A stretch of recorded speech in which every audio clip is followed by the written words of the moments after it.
We are talking about role of science journalist in communicating science to society, a topic that has been discussed in every science conference that I have been to, and whether it's here internationally, it's a topic that every scientific institution has discussed. It's a topic that newsrooms have discussed.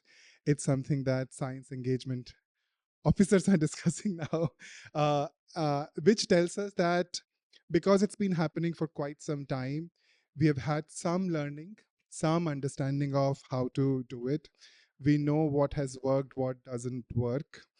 And also, I feel like it's going to stay a topic in coming uh, uh, conferences. So there's a lot to figure out.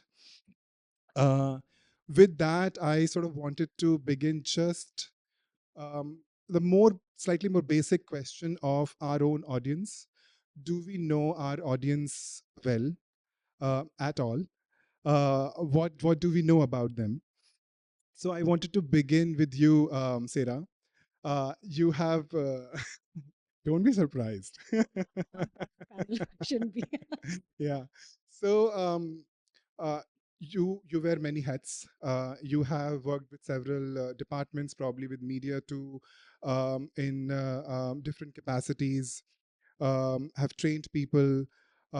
So just from your understanding, what do you think about how well do we know our audience?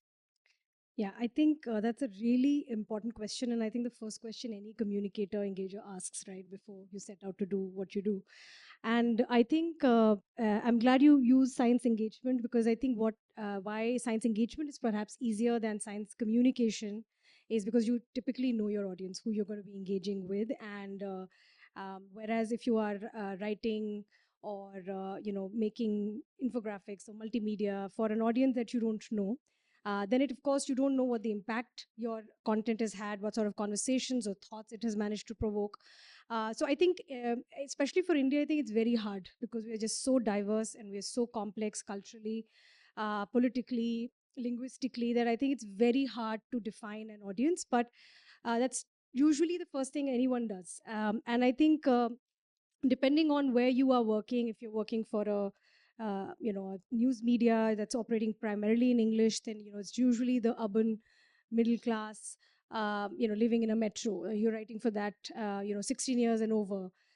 Depending on, I think, where you're working, what sort of stories you're writing, you define your audience. And I think every media house, every communication organization has its own set of audience they want to reach out to and they write for or they communicate to. So I think it's that. But in India, particularly, this takes a very, very complex, this is a very complex answer, I think, for communicators here, because we are typically working in multiple languages. We're not reaching out. If you're just communicating in English, then we're not reaching out to, I would say, majority of the country or majority of the people in the country. So it's a tough one, and I don't know why you decided to start off with this question. It's an important one, and one that we think about first. Yeah.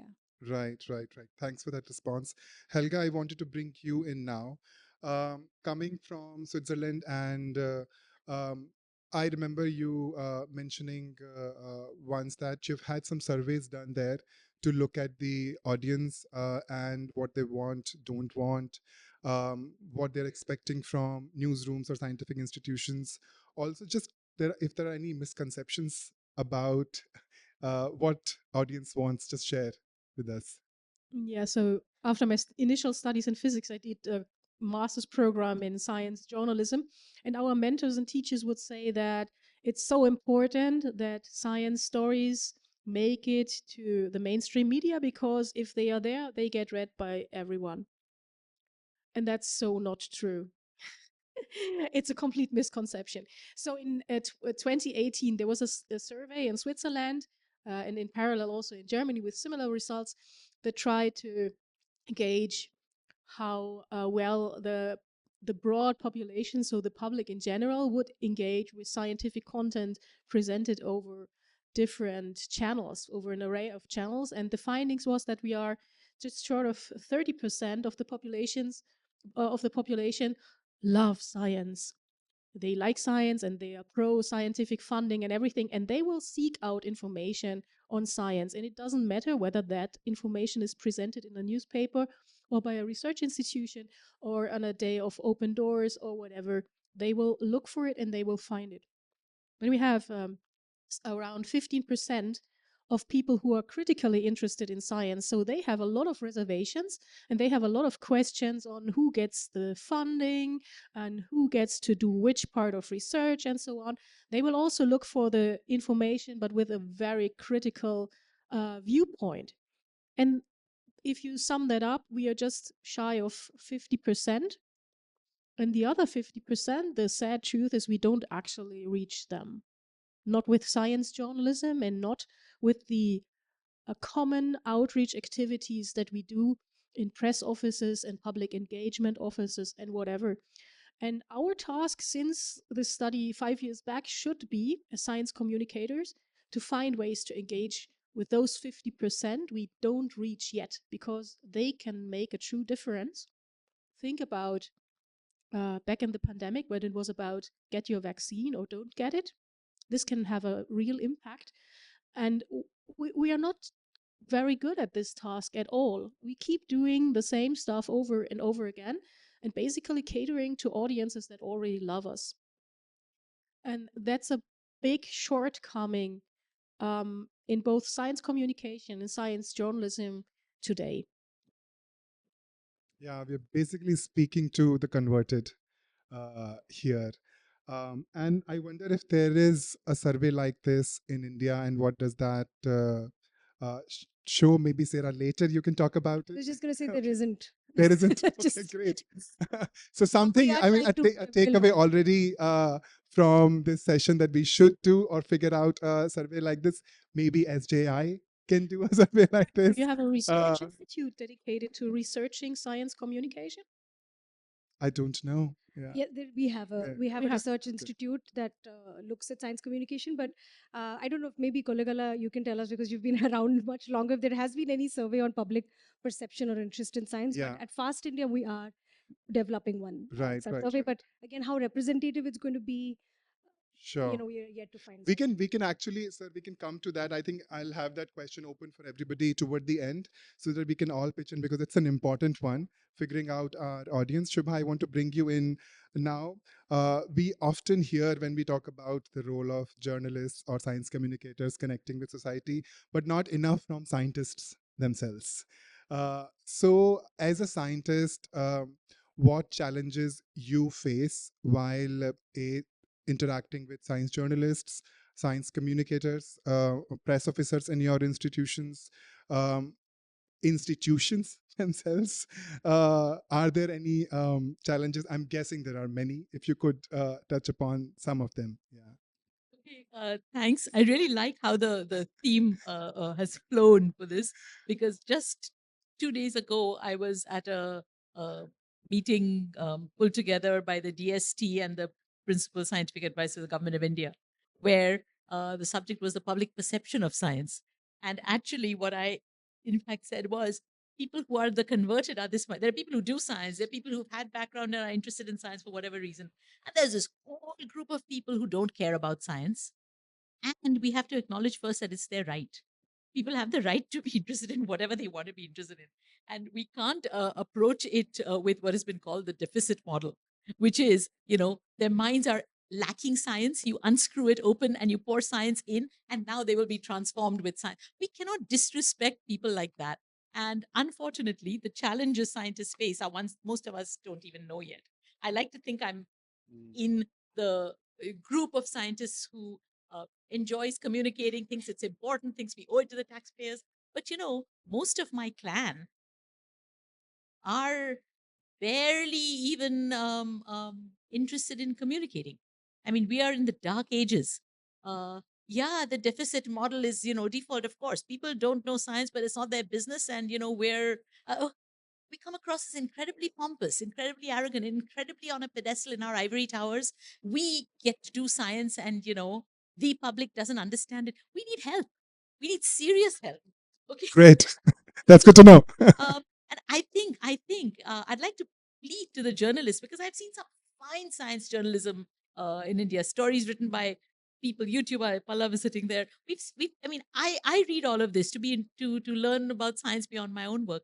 We need help in not perhaps communicating the science, but in letting the public get to know the scientist. So people who may not be interested in the science, it's their right. But everybody's interested in human stories. So any scientific discovery reads like a thriller. There is rising action, there is sudden crisis, unexpected. There is all of this. Okay, it reads like a thriller played out over some decades, maybe, but you're writers, you can make it happen. An entire scientific experiment can be compressed. Make the narrative interesting to the public, the story of how the science is done, if not the exact science itself, the story of the human who does it. Because we're you know we are not rational, logical, brains in bowls without emotions. We make mistakes, we make predictions, we have hopes and dreams.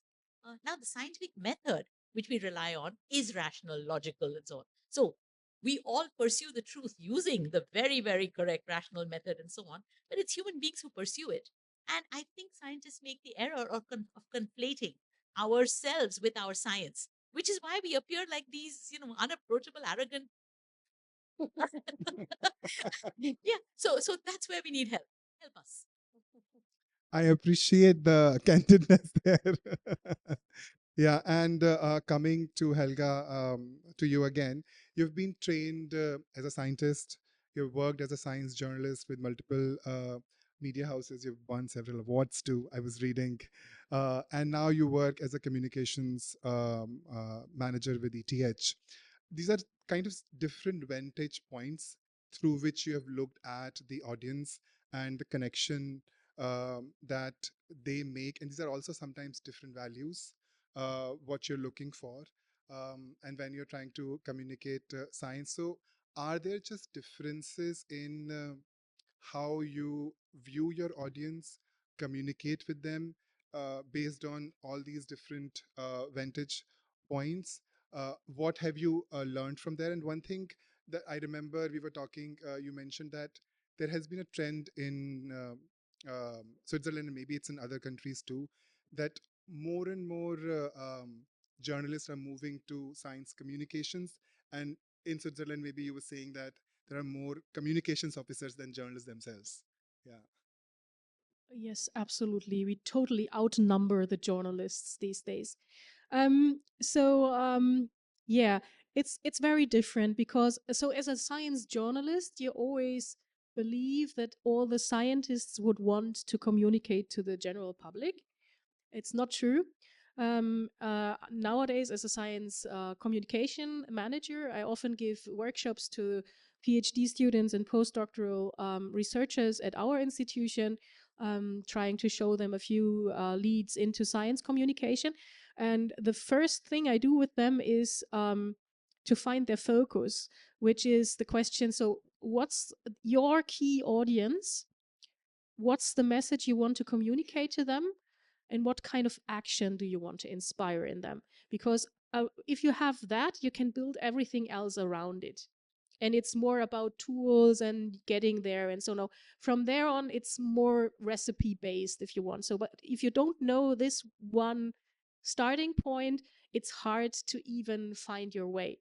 And what I see is that for the vast majority of our students, the general public is not the most interesting audience. The most interesting audience for them is companies, is industry, is players in policy making, it's politicians, and they want them to change things, say, in the healthcare system. They want industries to adapt new processes, new methods, new solvents to create something, whatever. They want their research to have an impact. Maybe this is strongly biased because ETH it's a technical high school, so it's an engineering school. So everyone's an engineer, right? So they make things and they want those things to have an impact. But from what I see, really the focus is not necessarily the broad public. And as a science communication officer, I cater to that, right? So I tell them, look, if you want to talk to these people in a specific industry, look for the forums where you find them and find a way to to engage with them and to convince them of your product. If you want to connect with policymakers, there are other venues to connect with them. And then sort of the few who really want to connect with the broad public, but that's like in the few percentage points, they can sort of take avenues of outreach and science journalism that we are discussing in this round. But that's only a few out of many PhD students. And that's a fair and valid choice. And I think we also have to respect that.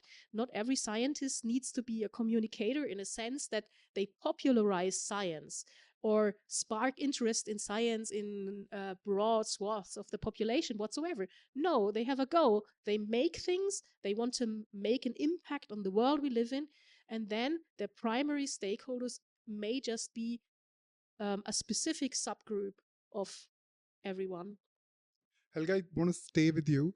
Do you want to speak to the trend that I was just talking about? Is it creating any kind of complexity now that there are more press officers and less science journalists?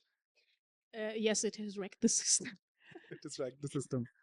So a couple of decades back, if you would look at European major news outlets, they would all have a science section that would report on new developments in science from a very general perspective.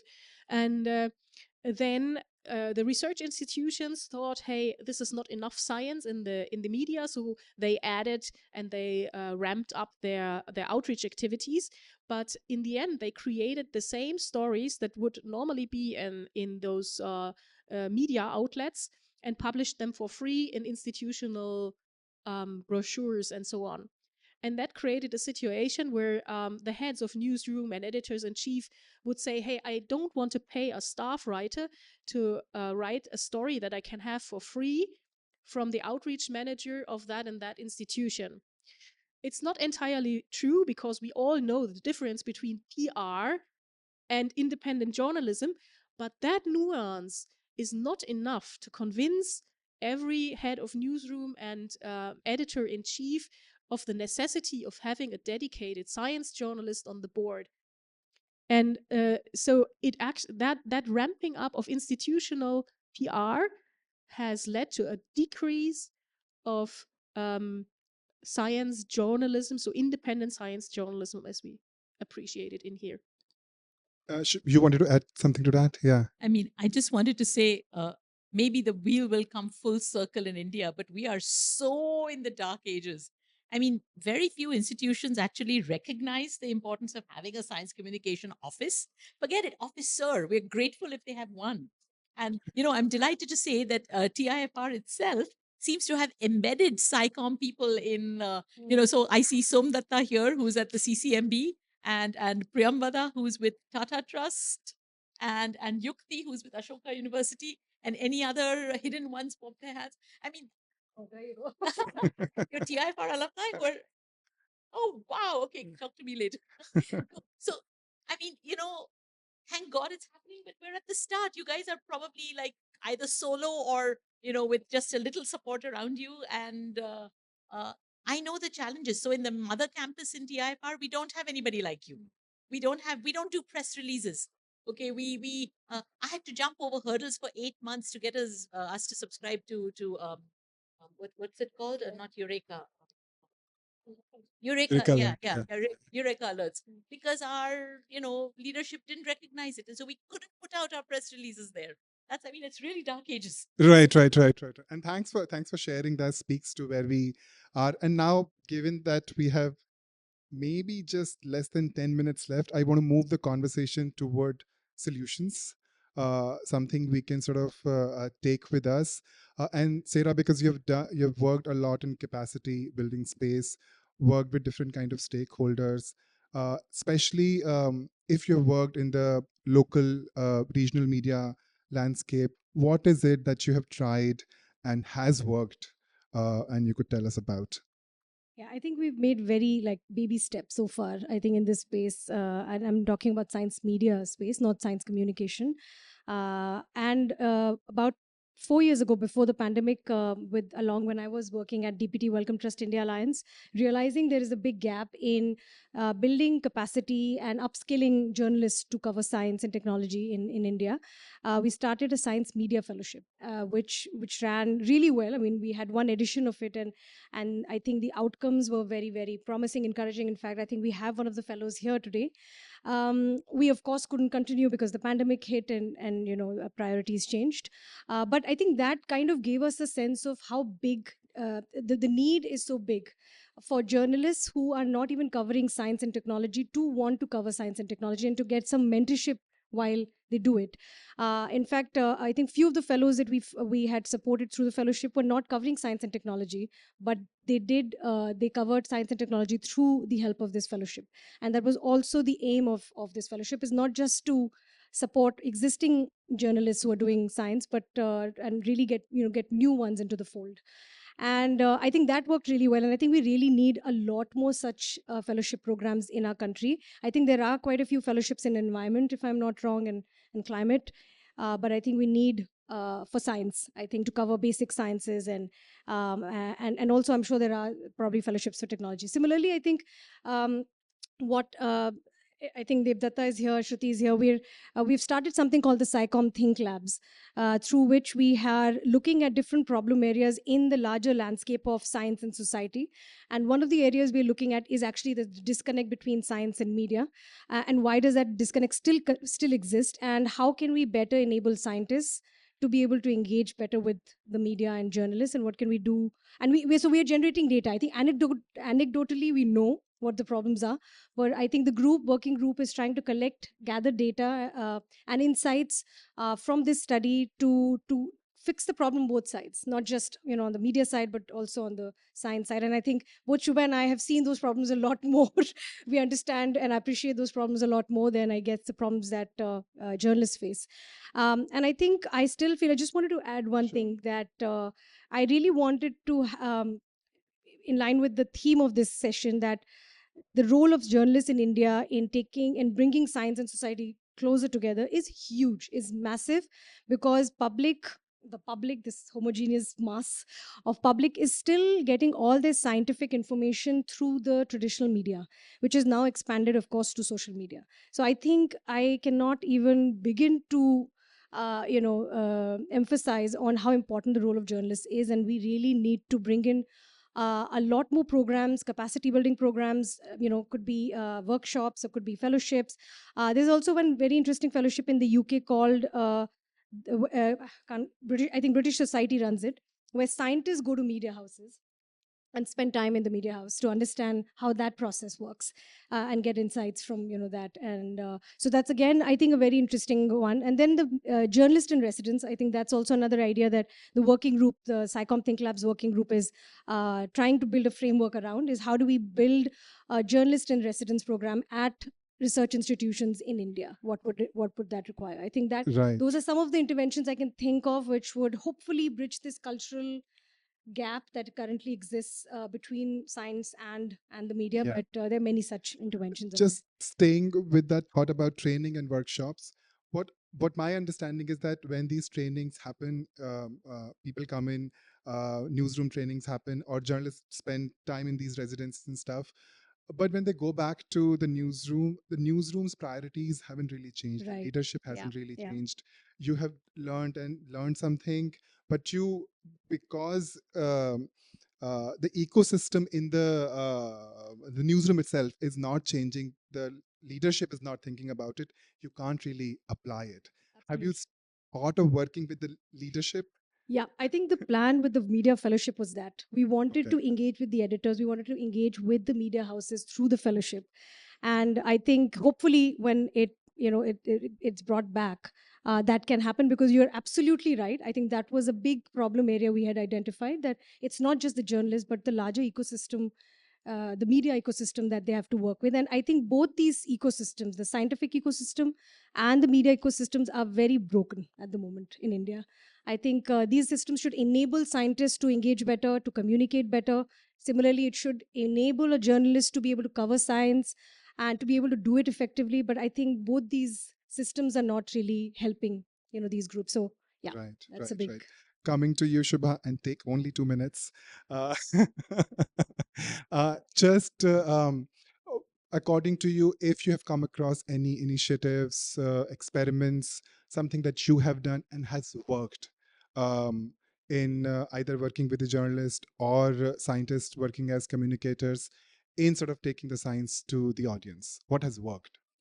Um, Unfortunately, nothing sustainable that is future proofed. Everything I've seen that works on the energy of the one individual doing it. Mm. So a shining example, whom I think would not need introduction, Arnab Bhattacharya.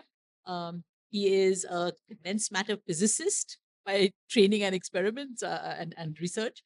He's also center director of the Homi Bhabha Center for Science Education, where his mission is to bring the science back into the science education programs they have.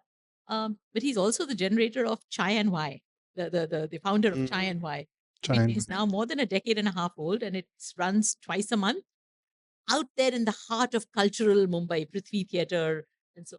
And that has spawned off other such initiatives at other fora. So in Hyderabad, we have Sawal Jawab, and in Bangalore, we have Kafi with Curiosity, and so on. But the Giant Wise series was the first of its kind, and he's got awards for it. Now he puts his life and soul into it, right? Mm. So there is no systemic support or recognition that this sort of thing. So which is why I really like the journalist in residence idea. I'm going to actually pick that up right away and promote it and see if we can. You have one candidate sitting here already. My 2 minutes are up. Sure. Yes, Dinsa, yes. uh, Closing with you, Helga, what do you think has worked? Experiments, initiatives that we should sort of maybe talk about here?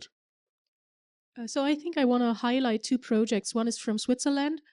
There was a foundation who fully funded and paid for the science pages in free newspaper, the one I mentioned in the morning that gets translated into 9 languages. So a foundation fully sponsored a team of science journalists who would provide one page of science content, very easily accessible to that paper a day. And it got widely read. The downside of the story is that at some point the foundation said, look, you see, this finds a lot of readers and interest, right? So you could pay for this science team yourself. And the newspaper said, no thanks. And it was going back and forth. The foundation extended the funding for another 2 years and so on. And it ended up with the project being closed without follow up. Although this free science page a day had generated so much interest amongst the readers. So I think this is something we really need to think about, why and who takes decisions based on what here. This is the Swiss example with like an upside and a downside. And the other example is from the US. I spent 2 weeks in summer in San Francisco, and we got invited to an awesome science outreach event. It was actually a dance night at the local science museum. It's not just any science museum. This is the Californian Academy of Sciences.